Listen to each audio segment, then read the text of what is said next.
அன்பார்ந்த பத்திரிகையாளர் நண்பர்களுக்கு இந்த வேலையில் எங்கள் வணக்கத்தையும் நன்றியும் தெரிவித்துக் கொள்ள விரும்புகிறோம். காரணம் என்னென்னா, இத்தனை நேரம் வெயிட் பண்ணி எலெக்ஷன் சீசனில் பல விஷயங்கள் கவர் பண்ணாலும் நாங்கள் ஒரு சிக்னிஃபிகண்ட்டான ப்ராப்ளம் அவங்க முன்னாடி கொண்டு வரலாம் அப்படிங்கிறதுக்காக தான் உங்களை இந்த நேரத்தில் வர வச்சுருக்கோம். ஸோ எங்கள் கூட இருக்கக்கூடிய பாரதிய ஜனதா தலைவர்கள் எல்லாருமே இருக்காங்க, மாவட்ட தலைவர்கள் இருக்காங்க, அதிமுகவில் இருந்த நண்பர்கள்லாம் வந்திருக்காங்க. உங்ககிட்ட நாங்கள் என்ன சொல்ல போகிறோம் அப்படின்னா, இன்றைக்கி எனக்கு ஒரு சம்மன்ஸ் வந்திருக்குங்க. சம்மன்ஸ் எதுக்கு அமைச்சிருக்காங்க அப்படின்னா 377/2025 ஒரு கேஸ். இந்த கேஸ் யார் ரிலேட்டட்னா சவுக்கு சங்கர் அப்படிங்கிற ஒரு நபர். அந்த நபர் ரிலேட்டடான ஒரு கேஸுக்கு எங்களுக்கு சம்மன்ஸ் அமைச்சிருக்காங்க.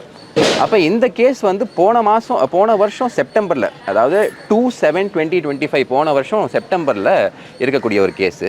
இப்போ இந்த நேரத்தில் நமக்கு ஏன் இந்த சம்மன்ஸ் அமைச்சிருக்காங்க அப்படிங்கிற ஒரு கேள்வி எழும். அங்கே தான் பல செய்திகளை உங்கள் வாயிலாக மக்கள்கிட்ட கொண்டு போய் சேர்க்க விரும்புகிறோம். ஸோ இந்த சம்மன் யாருக்கு அமைச்சிருக்காங்க அப்படின்னா, நிறைய யூடியூப் சேனல்ஸ், இந்த மிஸ்டர் சவுக்கு சங்கரோட வீடியோ போட்ட யூடியூப் சேனல்ஸ்க்கெல்லாம் இந்த சம்மன் அமைச்சிருக்காங்க. இந்த கேஸில் அவர் ஒரு இன்டரிம் பெயில், அதாவது பிணையில் வெளியே இருக்கார்.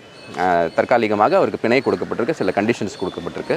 ஸோ அந்த கண்டிஷன்ஸை அவர் ஃபாலோ பண்ணுறாரா இல்லையாங்கிறத பார்க்க வேண்டியது எங்களோட கடமை கிடையாது. அவர் பிணையில் இருக்கார். ஸோ அவரோட வீடியோஸை எடுத்து போட்டதுனால இப்போ எங்களுக்கு சம்மன்ஸ் அனுப்பப்பட்டிருக்கு. ஸோ இதற்கு பின்னாடி இருக்கக்கூடிய அரசியலை நம்ம கொஞ்சம் பார்த்துக்கணுங்க. அதாவது தமிழ்நாட்டில் முக்கியமாக வைக்கப்படக்கூடிய குற்றச்சாட்டு என்ன அப்படின்னா, மீடியாவை ஃபுல் கண்ட்ரோலில் வச்சுட்டு, மெயின் ஸ்ட்ரீம் மீடியாவை பணபலம் இல்லைனா அவங்களோட மசில் பவர், அப்புறமா அவங்களோட யூஷுவல் டாக்டிக்ஸ் யூஸ் பண்ணி எப்பவுமே கண்ட்ரோலில் வச்சுருக்கக்கூடிய இந்த திமுகவுக்கு ஒரு பயம் வர ஆரம்பிச்சிருச்சு. ஏன்டா இவ்வளோ கண்ட்ரோல் பண்ணி வச்சுருக்கோம், இதை தாண்டியும் நம்ம பண்ணக்கூடிய இந்த அவல ஆட்சி மக்களுக்கு போய் சேருது, எல்லா ரேப் நியூஸும் ரிப்போர்ட் பண்ணுறாங்களே, செக்ஷுவல் அலிகேஷன்ஸ் எல்லாம் இவ்வளோ இருக்கே, திமுககாரன் எல்லா இடத்துலையும் மாட்டுறானே, அப்போ என்ன பண்ணுறது, யார் இதை ஆம்ப்ளிஃபை பண்ணுறா அப்படின்னு நான் பார்த்தா இந்த சோஷியல் மீடியா தாங்க. இப்போ இன்றைக்கி எல்லாருமே இங்கே இருக்கக்கூடிய அத்தனை பத்திரிகையாளர்கள் ஹார்ட் ஒர்க்கிங் பத்திரிகையாளர்கள் இருக்காங்க. அங்கே ஒரு மெயின் ஸ்ட்ரீம் மீடியாவில் சேர முடியாத பல பேர் என்ன பண்ணுறாங்க அப்படின்னா, ஒரு யூடியூப் சேனல் ஸ்டார்ட் பண்ணுறாங்க. அப்போ இந்த யூடியூப் சேனல்லாம் என்ன பண்ணுறாங்க அப்படின்னா, எல்லா தரப்பு இருக்கக்கூடிய அந்த பொலிட்டிக்கல் கிரிட்டிசிசம் இருக்குது பார்த்தீங்களா, அரசாங்கத்தை பார்த்து கிரிட்டிசைஸ் பண்ணணும். அப்படி இருக்கக்கூடிய ஒரு மீடியா இருந்தால் மட்டும்தான் இங்கே இந்த ஜனநாயகம் ஒழுங்காக இருக்க முடியும். ஸோ அந்த விஷயங்கள் எல்லாத்தையும் எடுத்து போடுறாங்க. சவுக்கு சங்கருக்கு மேலே நமக்கு என்ன பெரிய பாசமாக இதாக எதுவுமே கிடையாது. இன்ஃபேக்ட் அவர் பல பேருக்கு வந்து கொஞ்சம் பிரச்சனை தான் பண்ணியிருக்கார். பட் அதையும் தாண்டி ஒரு இண்டிவிஜுவல் மனுஷனை ஒரு ஸ்டேட்டு பல காரணங்கள் சொல்லி, இப்போ இந்த கேஸில் என்ன சொல்கிறாங்க அப்படின்னு பார்த்தீங்கன்னா, ஒரு ப்ரொடியூசருக்கும் இவருக்கும் ஏதோ கொடுக்கல் வாங்கல் பிரச்சனை இருக்குது, அப்போ அந்த கேஸை நாங்கள் இன்வெஸ்டிகேட் பண்ணுறோம் அப்படின்னு போன வருஷம் 7ஆம் மாதம் ரெஜிஸ்டர் ஆன கேஸை இப்போ இந்த வீடியோ வெளியே வந்ததுனால எங்களை எல்லாம் கூப்பிட்றாங்க. இதை ப்ரிடாமினெண்ட்டாக நான் வந்திருக்கேன். நான் என்ன சொன்னேன் அப்படின்னா, இந்த வீடியோனால் எடுக்க முடியாது, இந்த வீடியோவை இதோட சோர்ஸும் அவங்க கேட்டாங்க, ஏன்னா நாங்கள் ட்ரேஸ் பண்ணி அவரை போனோம் அப்படின்னு. ஸோ இதில் நீங்கள் கிளியராக புரிஞ்சுக்கலாம் இது எதுக்கு பண்ணப்படுது அப்படின்னா, யாரும் இந்த அரசாங்கத்துக்கு எதிராக பேசிடக்கூடாது. அப்படி அரசாங்கத்துக்கு எதிராக பேசி அந்த கருத்துக்களை நீங்கள் கொண்டு போய் போட்டீங்க அப்படின்னா, உங்களை நாங்கள் வந்து சம்மன்ஸ் கொடுத்து வெயிலில் நிற்க வச்சு உங்களையும் வந்துட்டு நாங்கள் வந்து ஒரு பிரச்சனைக்குள்ளாக்குவோம், பொருளாதார ரீதியாக உங்களை முடக்க முயற்சி பண்ணுவோம் அப்படிங்கிற indirect threat of the state. So ஒரு அரசாங்கம்ங்கிறது சட்டத்தை சொல்லியிருக்காங்கன்னா, எந்த விஷயத்தை நீங்கள் டைரெக்டாக பண்ண முடியாதோ அதை இன்டைரக்டாகவும் பண்ண முடியாது. ஸோ இப்போ சவுக்கு சங்கரை நீங்கள் முடக்கணும் அப்படின்னா இந்த மாதிரி சேனல் எல்லாத்தையும் வச்சு நீங்கள் அவங்கள மிரட்டி இந்த மெசஞ்சர், ஷூட்டிங் த மெசஞ்சர் அப்படிங்கிற வேலையை இவங்க பண்ணறதுக்குள்ளான ஒரு முயற்சி அப்படிங்கிறது தான் என்னோட புரிதல். ஸோ நான் இன்வெஸ்டிகேட்டிங் ஆஃபீஸர்கிட்ட சொன்னேன், என்னோட மனசாட்சிப்படி இந்த கேஸுக்கும் எனக்கும் எந்த விதமான சம்பந்தமும் கிடையாது. நீங்கள் இன்வெஸ்டிகேட் பண்ணுறீங்க அப்படின்னா, நானும் ஒரு சேனல் வச்சுருக்கேன், எனக்கும் எத்திக்ஸ் இருக்குது, என்னோடய சோர்ஸை இந்த விஷயத்தில் ரிவீல் பண்ண வேண்டிய தேவை எனக்கு கிடையாது. அப்படி இருந்தால் நீங்கள் கோர்ட்டோட ஆர்டரோட காப்பி காட்டுங்க, இவருக்கு இன்டரிம் பெயில் இல்லை, இவர் வந்து ஒரு ஃபியூஜிட்டிவாக இருக்கார் அப்படிங்கிற விஷயத்தை நீங்கள் காட்டுங்க, நீதிமன்றம் சொல்லியிருக்கா அப்படின்னு காட்டுங்க, அதுக்கப்புறமா நம்ம சொல்கிறோம் அப்படின்னு. பட் பொதுமக்களுக்கு என்ன தெரிஞ்சுக்கணும், சொல்லிக்க விரும்புகிறோம் அப்படின்னா, இது எல்லாமே இந்த நேரத்தில் திமுகவுக்கு எதிராக எந்த விதமான ஒரு குரலும் வந்துடக்கூடாது அப்படிங்கிற ஒரு முயற்சியாக தான் இதை நான் பார்க்குறேன். இங்கே இருக்கக்கூடிய எவ்வளோ பிரச்சனைகள் இருக்குங்க. அதாவது நீங்கள் பார்த்தீங்க அப்படின்னா, டவுன் சவுத்தில் நீங்கள் போனாலும் சரி, இங்கே வந்தாலும் சரி, விளாத்திக்குளத்தில் நடந்த அந்த கொடுமை உங்களுக்கு தெரியும். ஒரு சின்ன பெண் வெட்டி கொண்டிருக்காங்க. திருவள்ளூரில் இப்போ ரீசெண்டாக அந்த மாதிரி சம்பவம். கஞ்சா போதையில் என்ன பண்ணுறாங்க பசங்கன்னு தெரியல. 6லேருந்து 60 வரை எந்த வயசாக இருந்தாலும் சரி, எந்த பெண்மணியும் இங்கே சேஃப் கிடையாது. அப்போ இதில் எல்லாத்துலேயும் இந்த போலீஸோட எனர்ஜியை போட்டு அதற்குண்டான விஷயங்களை பண்ணுவாங்களா? அதை விட்டுட்டு ஏதோ ஒரு ப்ரொடியூசருக்கு நான் ஒரு கேள்வி உங்கள்கிட்ட கேட்குறேன், நீங்களே யோசிச்சு பாருங்கள். போலீஸ் சொல்லக்கூடிய விஷயங்கள்லாம் ஒரு சைடு இருக்கட்டும், நீங்கள் யோசிச்சு பாருங்கள். அதாவது ஒரு ப்ரொடியூசர் கிட்டேருந்து ஏதோ ஒரு தகராறான சவுக்கு சங்கருக்கு. அதுக்கு வேண்டி போலீஸ் இவ்வளோ தீவிரமாக இங்கே இருக்கக்கூடிய எல்லா முக்கியமான யூடியூப் சேனல்ஸையும் கூப்பிட்டு சமன் பண்ணி உட்கார வச்சு பேச வேண்டிய தேவை என்ன? அதுவும் மாடல் கோட் ஆஃப் கான்டக்ட் இருக்கும்போது. அப்போ அவங்க சொல்கிறாங்க மாடல் கோட் ஆஃப் கான்டக்ட்னா நாங்கள் நியூட்ரலாக தான் நடந்துக்கணும், இந்த கேஸ் பழைய கேஸ் நாங்கள் ஏன் இன்வெஸ்டிகேட் பண்ணக்கூடாது? அங்கே தான் சொல்ல வரேன். இதுக்கு பின்னாடி ஒரு அரசியல் இருக்குது. என்ன இவங்க பண்ணுறாங்க அப்படின்னா, நான் அந்த கேஸை இன்வெஸ்டிகேட் பண்ணுறேன் அப்படிங்கிற பேரில் யாரெல்லாம் இந்த திமுகவுக்கு எதிராக இருக்கக்கூடிய ஒரு கிரிட்டிசிசத்தை வலுவாக வைக்கிறாங்களோ, இல்லை இந்த மாதிரி சவுண்டான வாய்ஸஸை ஆம்ப்ளிஃபை பண்ணுறாங்களோ, அவங்கள முடக்கிறதுக்கு உண்டான விஷயங்களை பண்ணிகிட்டு இருக்காங்க. ஸோ இந்த பத்திரிகையாளர் சந்திப்பின் வாயிலாக நான் இங்கே இருக்கக்கூடிய அரசியல் தலைவர்கள்கிட்டையும் ஒரு பெரிய ரிக்வெஸ்ட் வச்சுக்க விரும்புகிறேன். திரு இபிஎஸ் அவர்களுக்கு முதல்ல இந்த ரிக்வெஸ்ட்டை வச்சுக்க விரும்புகிறேன். காரணம் என்னென்னா, புரட்சித் தலைவர் அவர் வந்துட்டு உலகம் சுற்றும் வாலிபன் ரிலீஸ் ஆகும்போது அவருக்கு இதே மாதிரி தான் திமுக பல குடைச்சல்களை கொடுத்துச்சு, பயங்கரமான குடைச்சல்களை கொடுத்துருச்சு. அவர் என்ன பண்ணுவார்னா, அந்த ஜேம்ஸ் பாண்ட் படத்தில் வர மாதிரி 5-6 ரீலில் அப்படி அமுச்சு விட்டு அதுக்கப்புறமா தேட்டரில் கொண்டு போய் போடுவார். போலீஸெல்லாம் வேர்பல் ஆர்டர்ஸ் கொடுக்கப்பட்டுச்சாங்க, என்ன நடந்தாலும் கண்டுக்காதீங்கன்னு. ஏன்னா இவரோட புகழ் வெளில வந்திருக்கக்கூடாது, இவர் செய்யக்கூடிய அந்த நல்ல விஷயங்கள் வெளியே வந்திருக்கக்கூடாது. ஸோ திமுக இது காலமாக பண்ணிகிட்டு இருக்கு. இன்றைக்கி இது வந்துட்டு ஒரு அடுத்த லெவலுக்கு கொண்டு போயிருக்காங்க திமுக அப்படிங்கிறது தான் எங்களோட ஒரு புரிதல். They have taken this to the next level. காரணம் என்னென்னா, ஆன்டி இன்கம்பன்சி பீக்கில் இருக்குது. பீக்கில் இருக்கும்போது சில இடத்துல காசு கொடுத்து, சில இடத்துல மசில் யூஸ் பண்ணி, சில இடத்துல டிஐபிஆரை யூஸ் பண்ணி பல சேனல்ஸ் அவங்களால வாங்க முடியுது. ஆனால் அதையும் தாண்டி பல நேர்மையான பத்திரிகையாளர்கள் உண்மையை சொல்கிறாங்க. அதையும் தாண்டி இந்த யூடியூப்பில் இருக்கவங்கெல்லாம் பேசி போடுறாங்க அப்படிங்கிற ஒரு பயம் இவங்களுக்கு ஹெவியாக இருக்குது. ஸோ ஆகையினால் இபிஎஸ் அவர்கள் இதை கண்டிக்க வேண்டும். அது மட்டும் இல்லாமல் மாண்புமிகு நயனா நாகேந்திரன் அவர்கள், திரு அண்ணாமலை அவர்கள் ஏற்கனவே திரு சவுக்கு சங்கர் அவர்கள் எவ்வளோ இந்த அரசியல்வாதிகளுக்கு எகென்ஸ்டாக பேசினாலும், அண்ணாமலைக்கு எகென்ஸ்டாக பேசினாலும், உள்ளே போகும்போது ஒரு மேன் வெர்சஸ் த ஸ்டேட், இந்த நிலைமை யாருக்கும் வரலாம். மைக் பிடிச்சிருக்க உங்களுக்கும் வரலாம், எனக்கும் வரலாம், யாருக்கு வேணால் வரலாம். இந்த மாதிரி ஒரு பிரச்சனை வரும்போது ஸ்டேட்டுக்கு அகேன்ஸ்டாக இந்த மாதிரி ஆக்ஷன் இன்டைரக்டாக எடுக்கும்போது நாம் கூட நிற்கணும். இல்லைனா நாளைக்கு என்ன ஆகும் அப்படின்னா, இதை விட ஒரு பெரிய அநீதி நம்மளுக்கு நடக்கிறதுக்கு உண்டான வாய்ப்பு இருக்குது. அதனால தான் இந்த சமன்ஸில் இருக்கக்கூடிய பிரச்சனைகளை நான் உங்ககிட்ட கொண்டு வரேன்.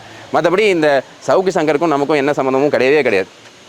அவர் இன்ஃபேக்ட் நமக்கு பிரச்சனை உண்டாக்கியிருக்காரே தவிர பெருசாக எதுவும் நல்லது பண்ணதில்லை. அதே மாதிரி பல பேருக்கும் பண்ணியிருக்காங்க. பட் இந்த தருணத்தில் ஆர்டிகல் 19 ஆஃப் த கான்ஸ்டியூஷன் தான் ரொம்ப முக்கியம். சமன்ஸுங்கிறது என்ன தெரியுமா சார்? இப்போ நீங்கள் கேட்பீங்க, சார் ஒரு சமன்ஸ்க்கு வேண்டி இவ்வளோ பெரிய ப்ரெஸ் மீட்டா அப்படின்னு.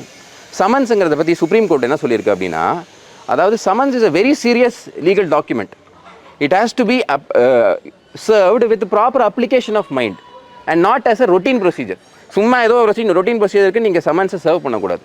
ரொம்ப ஸ்ட்ராங்காக இருந்தது. ஏன்னா என்னோட டைம் இப்போ வேஸ்ட் ஆகுது, இத்தனை பேரோட டைம் வேஸ்ட் ஆகுது.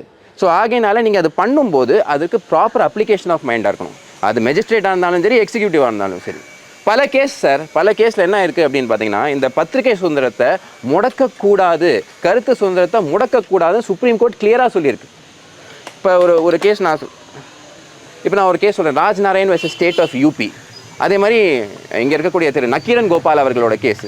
இந்த மாதிரி கேஸ்ல எல்லாம் கிளியராக சொல்லியிருக்கு, அடிப்படை உரிமை இந்த கருத்து சுதந்திரம். ஸோ அந்த குறவழியை நசக்கக்கூடிய வேலையை இவங்க பண்ணிக்கிட்டு இருக்காங்க. இது ரொம்பவே தவறானது. இங்கே இருக்கக்கூடிய போலீஸ் அதிகாரிகள், போலீஸ் மொராலுங்கிறது ரொம்ப முக்கியங்க. இவ்வளோ சட்ட பிரச்சனை வர்றதுக்கு காரணம் என்னென்னா, போலீஸை ஒரு பொலிட்டிக்கல் ஃபோர்ஸாக மாற்றி வச்சுருக்காங்க. அத்தனை திறமையான அதிகாரிகள் இருக்காங்க, அத்தனை பேர் இங்கே திறமையாக இருக்காங்க, அவங்களுக்கு ஒரு நல்ல எண்ணம் இருக்குது. ஆனால் என்ன பிரச்சனை? பேனர் மண்டையில் விழுது, பொன் குழந்தைங்க மண்டையில் விழுது, இந்த மாதிரி கஞ்சா தலைக்கு ஏறி வீடுக்கு வீடு ஓடி போய் அடிக்கிறான். அதையெல்லாம் போய் பார்த்தா லிங்க் எங்கே இருக்குது அப்படின்னு பார்த்தீங்கன்னா திமுககாரன் இருக்குது. அப்புறம் போய் அவங்க எப்படி கேட்க முடியும்? So political control over the police force ரொம்ப ஹெவியாக இருக்குது இந்த இடத்துல. ஆகினால அவங்களால எஃபிஷியண்ட்டாகவே செயல்பட முடியல.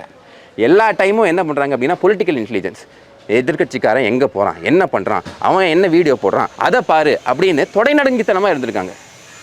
இதுக்கு முன்னாடி இருந்த அரசாங்கம், இபிஎஸ் அவர்கள் நீங்கள் பார்த்துருப்பீங்க, பத்திரிகையாளர் நீங்கள்லாம் இருக்கீங்க, உங்களுக்கு தெரியும், என்னென்னமோ அவரை பற்றி பேசுன்னு பேசிகிட்டு இருப்பாங்க. எவ்வளவோ ப்ரொட்டஸ்ட்டு ஆகுனா, அந்த கையில் ஒரு தப்பு எடுத்து தாரட் எடுத்து இங்கே அடிச்சுக்கிட்டு அப்படியே ஆடிக்கிட்டு இருப்பாங்க. ஐயோ தமிழ்நாடு இப்படி ஆயிடுச்சேன்னு. இன்றைக்கி என்ன நிலமையில் இருக்குது? யார் எந்த போராளியும் வரல. அவங்களோட அந்த நெக்ஸஸ் பாருங்கள், அந்த போராளிகளும் வரல, அதே மாதிரி அதை எடுத்து பேசக்கூடிய இன்ஃப்ளூயன்சர்ஸும் வரல.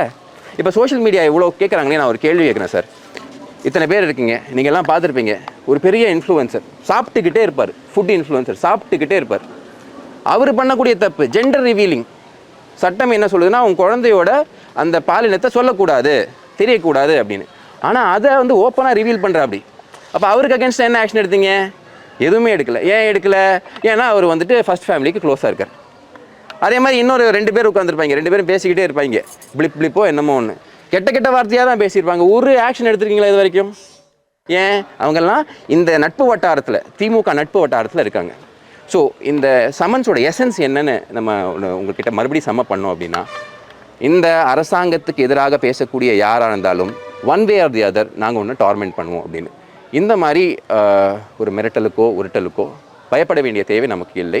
நீதிமன்றத்து மேலேயும் நீதி மேலேயும் மக்கள் மேலேயும் நமக்கு நம்பிக்கை இருக்குது. ஸோ எந்த விஷயத்தை உங்ககிட்ட பாஸ் ஆன் பண்ணுறதுக்கு தான் இந்த ப்ரெஸ் மீட். நீங்கள் ஏதாவது எஸ்பெஷலி பார்த்தீங்கன்னா, இப்போ அவர் வெளியில் வரும்போது பிணை கொடுக்கும்போது சில கண்டிஷன்ஸ்லாம் சொல்லியிருந்தாங்கன்ற போது பொது வெளியில் திரும்ப பேசக்கூடாதுன்ற மாதிரியான ஒரு விஷயம் இருக்குது. அதை மீறி சவுக்கு சங்கர் பண்ணியிருக்கிறார். இப்போ அதை வீடியோ போடுறதுனால உங்களுக்கு இந்த பிரச்சனைகள் வருதுன்ற அந்த மாதிரி ஏதாவது? உண்மைதான். இப்போ இதே எக்ஸாக்ட் விஷயம் தான் சொன்னாங்க. அதாவது ஒரு கண்டிஷன் இருக்குது, அந்த கண்டிஷனை வயலேட் பண்ணிட்டாரு, அதனால் வந்து நீங்கள் வீடியோ போடக்கூடாதுன்னா விட அந்த கண்டிஷன் வயலேட் ஆக்கியிருக்காங்க. ஸோ நாங்கள் அவருக்கு பின்னாடி போகிறோம். நல்லா புரிஞ்சுக்கோங்க, பொதுமக்களின் புரிதலுக்கு வேண்டிய சொல்கிறேன். கண்டிஷனை இவங்க வயலேட் பண்ணாங்கன்னு வச்சுக்கோங்க.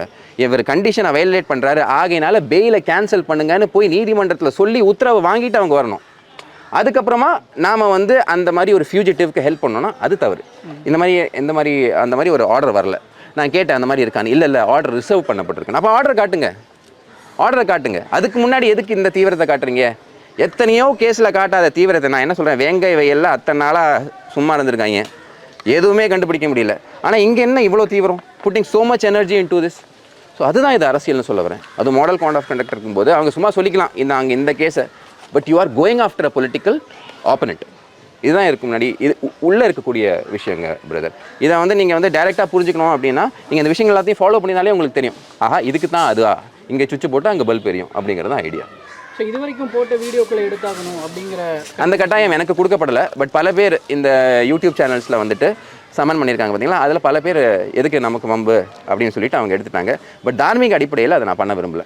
இது அடுத்த கட்டமாக என்ன சார் பண்ண போகிறீங்க? இப்போ என்ன சொல்லியிருக்கீங்க? ஸோ இப்போ வந்துட்டு நான் வந்து என்கிட்ட சொன்னாங்க, நாங்கள் வந்து உங்களோட சோர்ஸ் யார் உங்களுக்கு வீடியோ கொடுக்குறாங்க அப்படின்னு நாங்கள் தெரிஞ்சுக்க விரும்புகிறோம். நான் என்ன சொன்னேன் அப்படின்னா, சவுக்கு சங்கர் எனக்கு வீடியோ கொடுக்கல, எனக்கும் அந்த ஆளுக்கும் எந்த சம்மந்தமும் கிடையாது.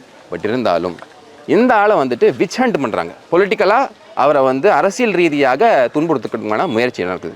அப்போ ஒரு இண்டிவிஜுவலாக, ஒரு அரசியல்வாதியாக, பத்திரிகை துறையை ஒரு ஐபி நியூஸ்னு ஒரு சேனலை வச்சுட்டு எனக்கு தெரிஞ்ச அளவுக்கு நடத்துகிற ஒரு நபராக என் மனசாட்சி அந்த மாதிரி விஷயம் பண்ணுறதுக்கு இடம் கொடுக்கல சார். நீங்கள் ஒரு கோர்ட் ஆர்டர் வாங்கிட்டு வந்து என்கிட்ட சொல்லுங்கள், இந்த மாதிரி விஷயத்த கோர்ட் சொல்லுது அப்படின்னு சொல்லுங்கள். இந்த கேஸ் நம்பருக்கும் நான் போட்ட வீடியோக்கும் எந்த சம்மந்தமும் இல்லை. நீங்கள் ட்ரேஸ் பண்ணி போகிறதுக்கு அவர் கண்டிஷனை வயலேட் பண்ணிட்டாருன்னு நீங்கள் ஒரு ஆர்டர் கொடுங்க. Definitely will cooperate with the police அப்படின்னு சொல்லியிருக்கேன். பட் மெயின் மேட்டர் என்ன அப்படின்னா, இது வந்து political witch hunt. Election commission of இந்தியாவுக்கு நம்ம வந்து இது ஒரு ரெப்ரசன்டேஷனாக நம்ம தோழமை கட்சிகளும் நம்ம எல்லாரும் கொண்டு போய் கொடுப்போம். What can not be done directly should not be done indirectly sir. அதான் விஷயம். ஆட்சி மாற்றம் நடந்தால் இது நிச்சயமாக இது எடுத்துருவாங்கன்னு நினைக்கிறீங்களா? சரி, அதான் நான் உங்களுக்கு சொல்கிறேங்க. இப்போ போன தடவை திரு இபிஎஸ் அவர்கள் இருக்கும்போது அவ்வளோ அவதூறு, அவ்வளோ குற்றச்சாட்டு, அவரை வச்சு அந்த அளவுக்கு கிரிட்டிசைஸ் பண்ணிக்கிட்டு இருந்தாங்க, வன்மம் கக்கிக்கிட்டு இருந்தாங்க நிறைய பேர். அப்போ யாரையாவது அரெஸ்ட் பண்ணியிருக்காரு அவர்? நீங்கள் சொல்லுங்கள், இத்தனை பேர் இருக்காங்க, யாரையாவது அவர் அரெஸ்ட் பண்ணியிருக்காரா? பத்திரிகை சுதந்திரத்துக்கு பறிச்சிருக்காரு. எங்கே அப்படி கிடையாது, தும்புனா அரெஸ்ட்டு.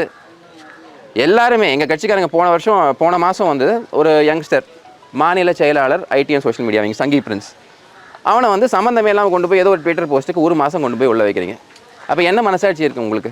அப்போ இவன்லாம் என்றைக்கு வந்து அதாவது எதுக்கு பண்ணுறீங்க அப்படின்னா அவனோட பேக்கை பிரேக் பண்ணோம், மொராலை பிரேக் பண்ணணும். பட் உண்மையாக போராடக்கூடிய யாருக்குமே வந்து இதெல்லாம் ஒன்றும் ஆகாது.